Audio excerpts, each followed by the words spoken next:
dia a todos, bom dia para você que nos acompanha pela Pop TV em Sobradinho e Porto Alegre, ou nos escuta pela Cultural FM em Santa Catarina e no Rio Grande do Sul. Bom dia também para quem está nos acompanhando pelos canais do YouTube. Hoje, Mercado e Investimentos, terça-feira, vai abordar uma série de assuntos polêmicos, porque a gente vai falar sim sobre o fechamento de ontem. Então vamos passar pela trajetória da Bolsa, que começou em queda e conseguiu reverter essa queda para alta. E esse assunto já está muito ligado com o assunto que vem na sequência.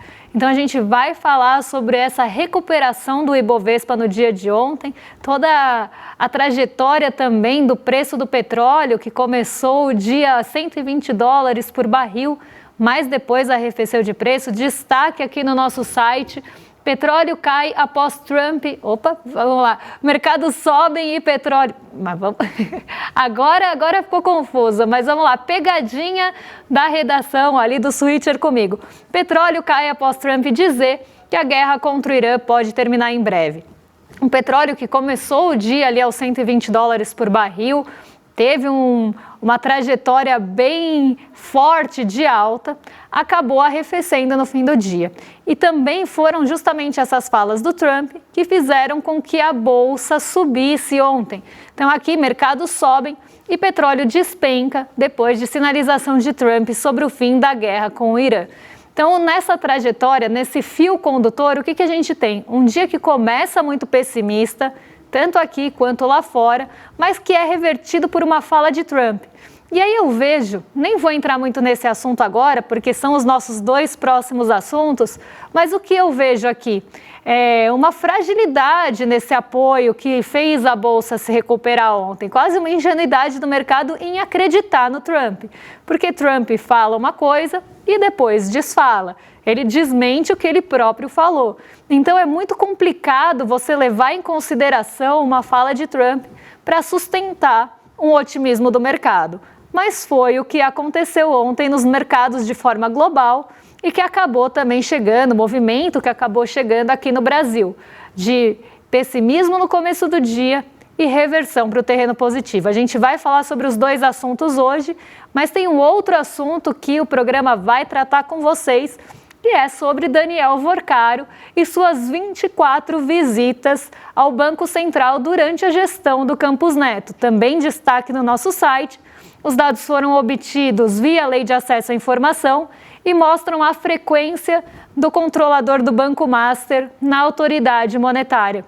Não só isso, mas o Campos Neto também a cada dia mais é colocado no centro dessa história, principalmente porque ele era presidente do Banco Central e os diretores da sua gestão também ficaram envolvidos ou estiveram envolvidos no Banco Master, passando um pano na supervisão do banco, quando na verdade eles deveriam fazer esse papel de supervisão, mas estavam de olhos fechados para o Daniel Worcaro e para as questões envolvendo o Banco Master, o que culminou mais para frente no que a gente viu acontecer. É um rombo no FGC e muitas pessoas prejudicadas, sem contar todas as fraudes e créditos fraudulentos que envolveram o BRB também.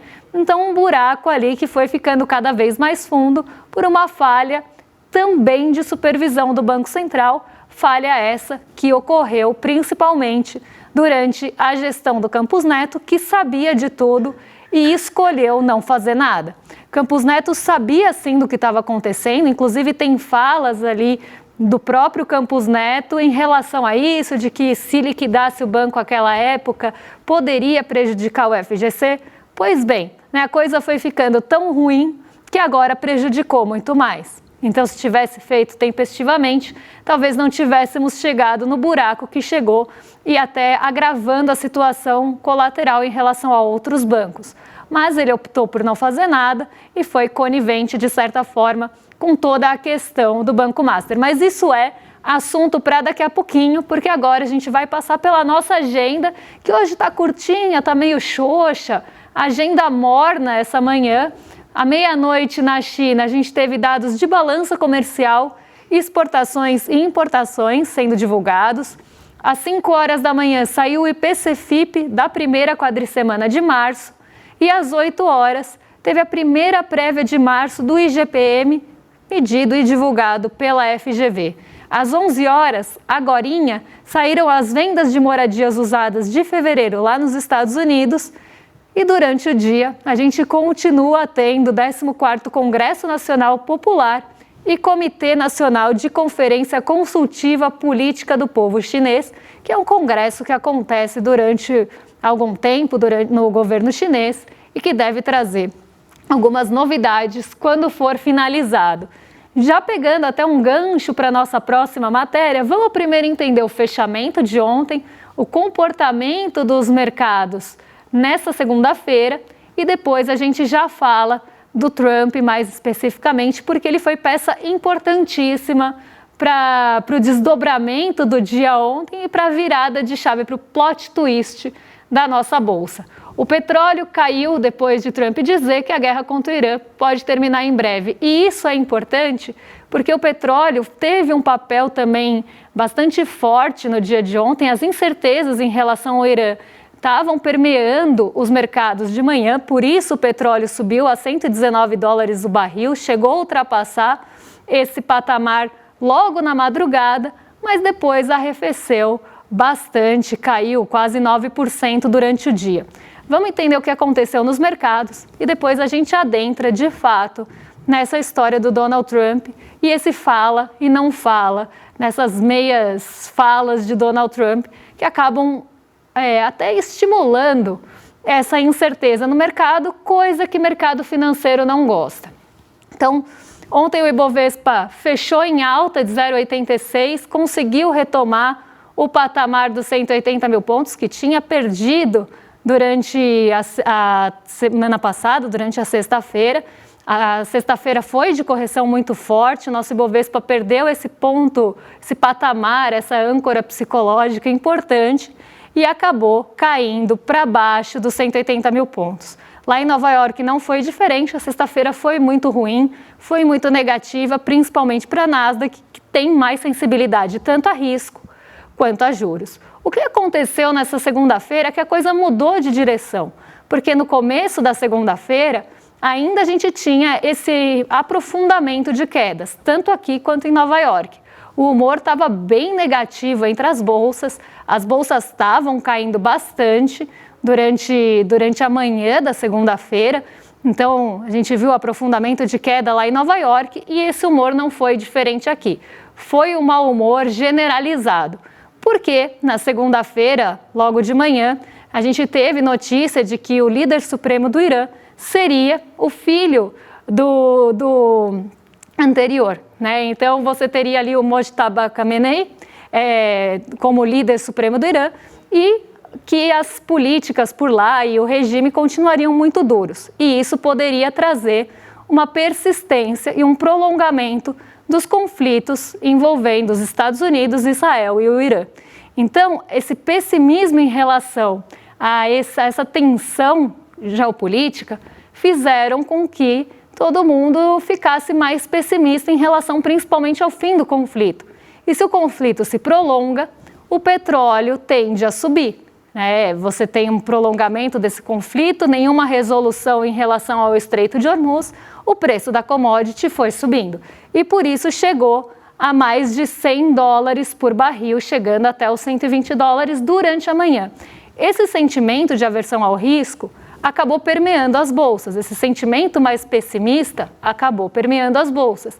E elas entram também logo de manhã no terreno negativo, aprofundando quedas. A única ação aqui que se descolava desse movimento todo era a Petrobras, justamente porque no curto prazo a Petrobras tende a se favorecer de petróleo mais alto. Um petróleo mais caro traz mais receita, traz mais fluxo de caixa. E o que os investidores pensam na sua avaliação rasa como um pires? Que se o petróleo vai ficar mais caro, a Petrobras fica mais lucrativa e que no fim do dia eles vão ter mais dividendos. E aí o preço da Petrobras foi subindo, chegou ali a mais de R$ 44 durante o dia e teve um pico de máxima durante a manhã, justamente refletindo essa alta do petróleo. Mas no restante, a nossa bolsa estava realmente no terreno negativo, poucas ações se desvencilhando desse movimento. Durante a tarde, uma fala de Donald Trump muda os rumos do mercado. E quando a gente tem uma tensão geopolítica, o mercado tenta se apegar a qualquer fala, por mais volátil que essa fala seja, por mais que ela não se sustente, porque a gente não tem como levar em consideração uma coisa falada por Donald Trump. Ele não é uma pessoa confiável, ele é uma pessoa que muda de ideia muito rápido. Então, uma coisa que ele fala de manhã perde a validade muito rápido durante a tarde. Às vezes, no mesmo dia, você tem essa mudança de pensamento, de posicionamento e pronunciamento que vai fazer com que os rumos também mudem. E durante a tarde ele falou sobre o fim da guerra do Irã, que poderia estar próxima, que não deveria durar muitos dias. E quando ele fala isso, o petróleo cai e as bolsas são tomadas por um otimismo generalizado. Então, aquele pessimismo generalizado que tomou conta durante a manhã vira um otimismo geral e todo mundo fica feliz e as bolsas sobem em bloco, tanto aqui quanto em Nova York, refletindo essa fala. Mas vamos entrar agora já nesse assunto, porque uma coisa está muito ligada à outra, porque Donald Trump falou sobre o fim da guerra, ele chegou a se pronunciar em relação a isso como se estivesse no controle dele. Então ele falou, a guerra não deve durar muito tempo. Primeiro, não é uma coisa só de ingerência de Donald Trump, porque você está envolvendo outros dois países. Tem Israel também envolvido, que falou que iria continuar atacando o Irã, e tem o próprio Irã, que também falou que a guerra não está perto do final. Então, você tem, primeiro, essa contradição, mas essa fala de Donald Trump como se a palavra dele fosse a palavra final, até mostrando muito de como pensa Donald Trump em relação a outros países.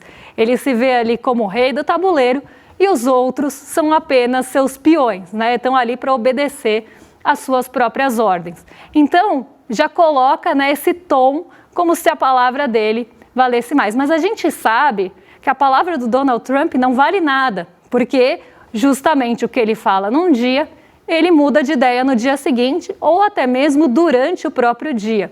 E aí tem uma coisa bem interessante, porque ele falou sobre esse possível fim da guerra, dessa guerra se aproximando com duração de mais alguns dias, que não iria se alongar. Isso traz um reflexo para o mercado financeiro, mas não se sustenta, porque às 11h59, Donald Trump falou sobre o fim da guerra. Mas à meia-noite, ele postou na sua Truth uma coisa completamente diferente. Então vamos colocar aqui a fala do Donald Trump, porque isso mostra justamente essas contradições do discurso do presidente dos Estados Unidos. O laranjão realmente não se torna uma pessoa confiável, ele é muito imprevisível e o mercado se apegou em uma fragilidade para sustentar a alta da bolsa. Vamos ver o que falou Donald Trump na sequência, um pouco depois de ter falado sobre o fim da guerra.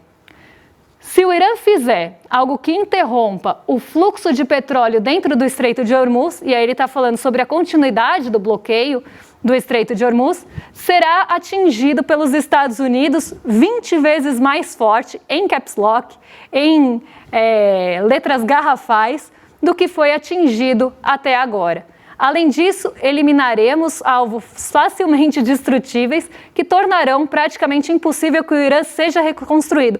Olha essa subida de tom, essa ameaça bélica e militar de Donald Trump em relação ao Irã. Então, uma pessoa que fala, ou que acabou de falar, que a guerra está próxima do final e que isso deve se encerrar brevemente, é a mesma que está falando que eliminará alvos facilmente destrutíveis e que tornará o Irã praticamente impossível de ser reconstruído.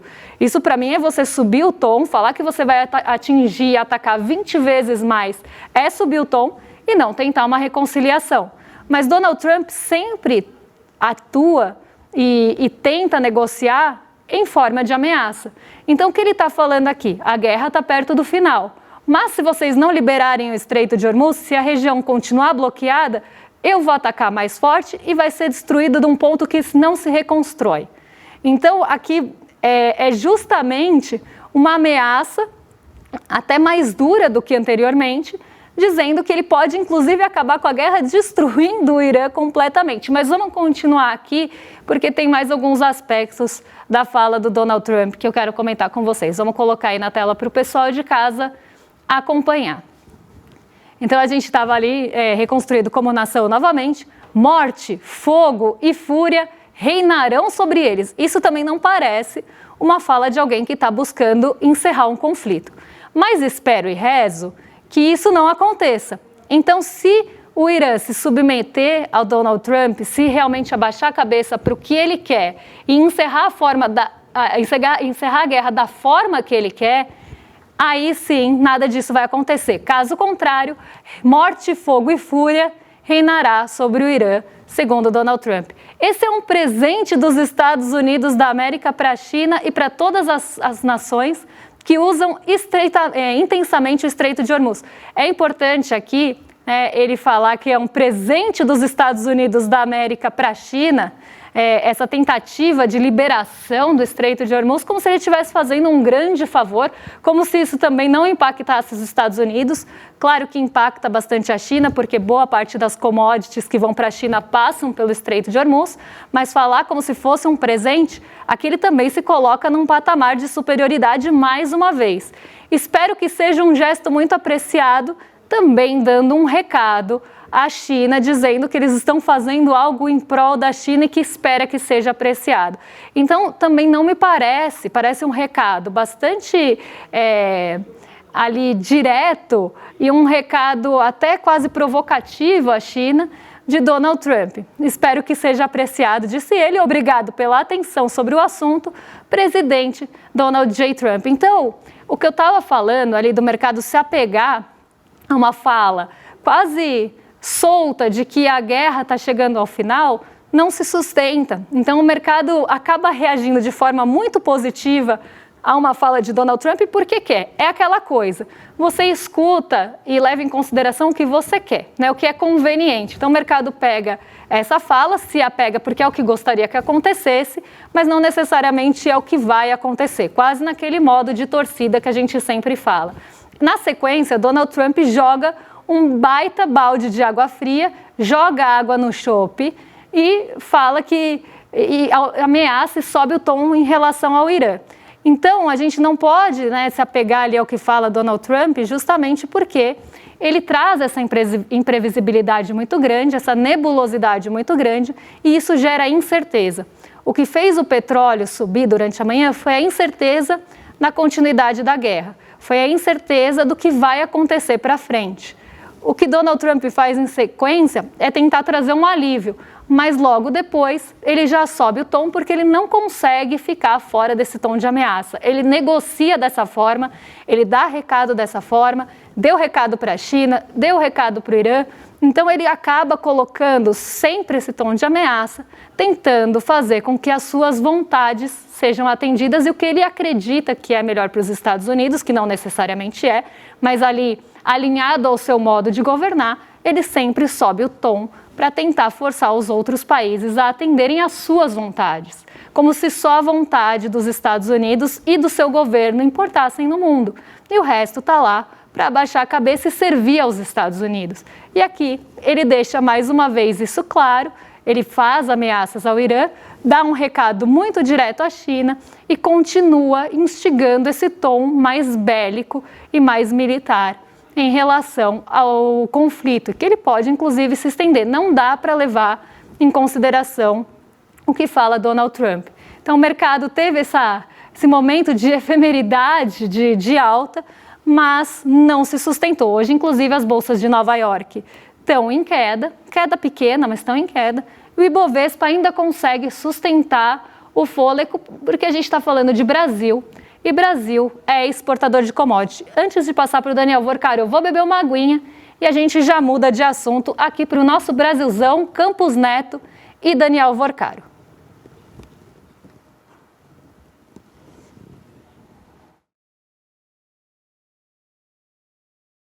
Vamos já passar para o nosso próximo assunto, então.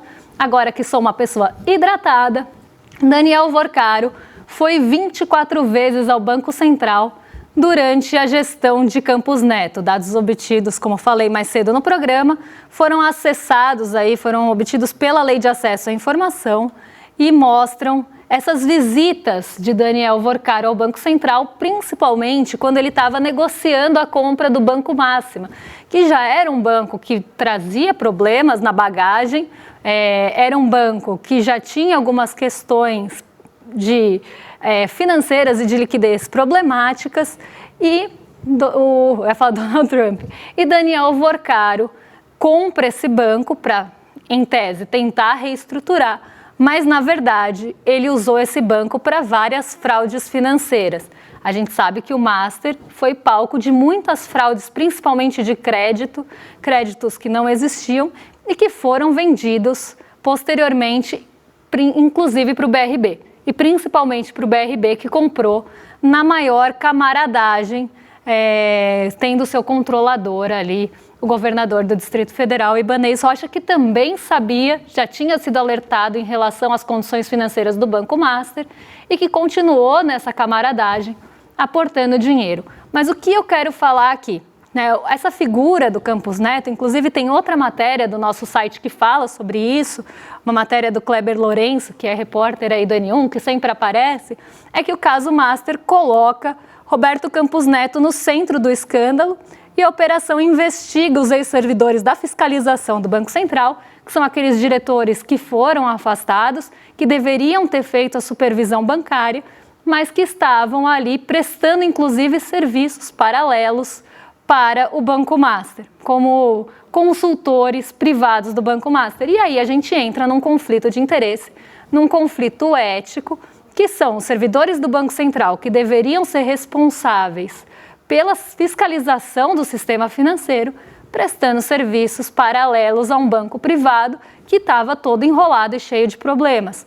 Mas vamos voltar aqui ao Campos Neto, que entra no centro desse escândalo, justamente não só por esses servidores estarem ali no momento da sua gestão, mas também pela quantidade de vezes que Daniel Vorcaro visitou o Banco Central. Tudo bem que ele estava negociando um outro banco, essas visitas poderiam acontecer, mas quando a gente olha os detalhes aqui da matéria, inclusive do nosso site, tem momento de entrada, tem o momento da saída, mas em nenhum momento, tem todos esses momentos, mas nenhum deles é sobre o que foi falado.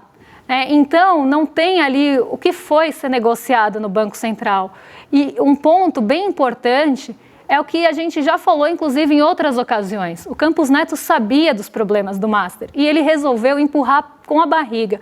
Principalmente no fim do seu mandato, ele preferiu fechar os olhos, falou que isso poderia prejudicar o FGC, a liquidação naquele momento, que se fosse feita antes, o buraco poderia ser muito menor, porque CDBs e títulos do Banco Master continuaram sendo vendidos no mercado e agravando ainda mais a situação, porque o Banco Master, com problema de liquidez, começa a vender cada vez mais títulos para conseguir o dinheiro para pagar os títulos anteriores. Então, ele precisa ser cada vez mais agressivo na remuneração para pagar o valor anterior. E o valor da sua dívida perante os seus investidores, os seus credores, vai ficando cada vez maior, não só pela emissão, mas também pela remuneração, que acaba sendo maior. Então, se Campos Neto tivesse colocado uma pedra ali no Banco Master durante a sua gestão, talvez o buraco fosse menor.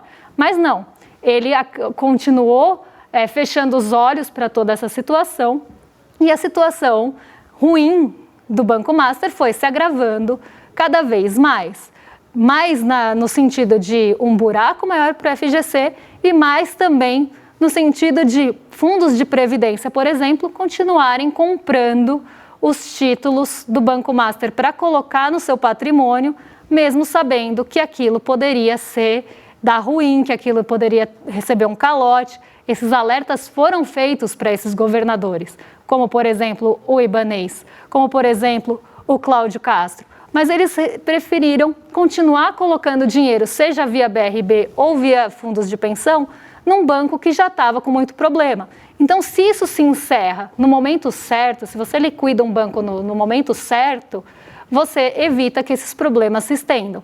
Mas não, o Campos Neto foi conivente sim com a situação. Alguns servidores do Banco Central foram coniventes sim com a situação, não dá para generalizar.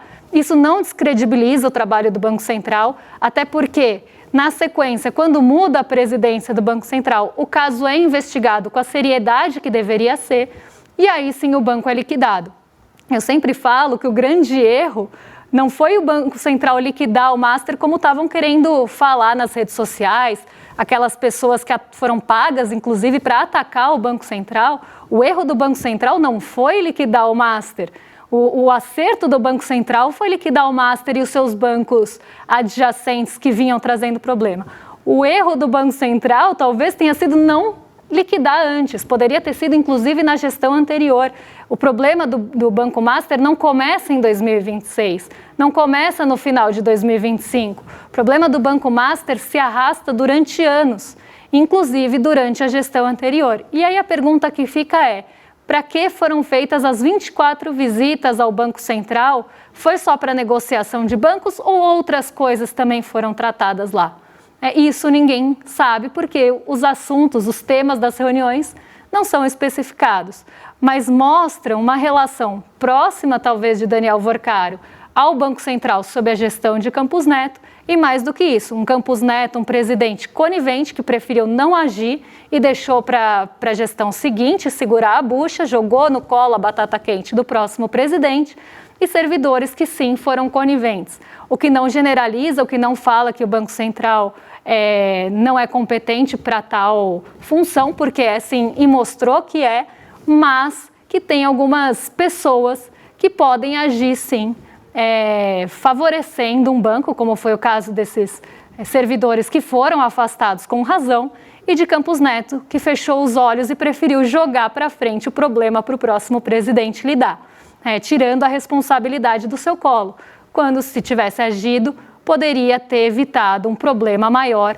que foi o que a gente viu acontecer, e toda essa cadeia de problemas, encadeamentos e fraudes que continuaram acontecendo e tiveram que ser liquidados justamente para que não contaminassem mais os outros bancos e o sistema financeiro de forma geral.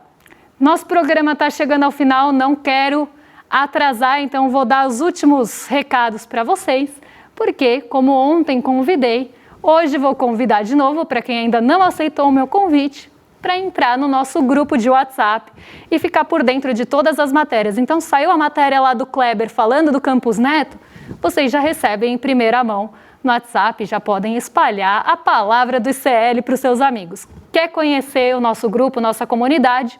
É só entrar em icl.com.br/grupo ou clicar aqui no QR Code que vocês já são redirecionados para o grupo, já entram na nossa comunidade e ficam por dentro de tudo que está acontecendo sem fake news. Então, para ficar por dentro das notícias do nosso portal, é só entrar na nossa comunidade, eu tô lá e adoro. Agora sim vou arrastar para os nossos vizinhos de cima, para o rolê ICL, porque o William De Luca e Guga Noblar já estão a postos para receber vocês, e amanhã a gente volta para falar o que mexe com o nosso bolso, com a nossa bolsa e com as nossas vidas. Um beijão e até lá.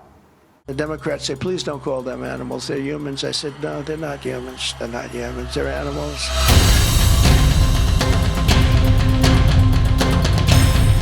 They're eating the dogs, the people that came in. They're eating the cats. They're eating the pets of the people that live there. Past, most of the people in this room voted for a wall. I will get it built. Worried about anything particular?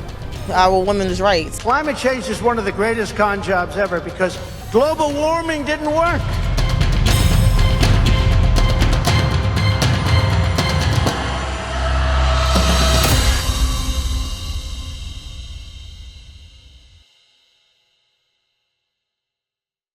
Você sabia que todos os nossos programas estão no Spotify?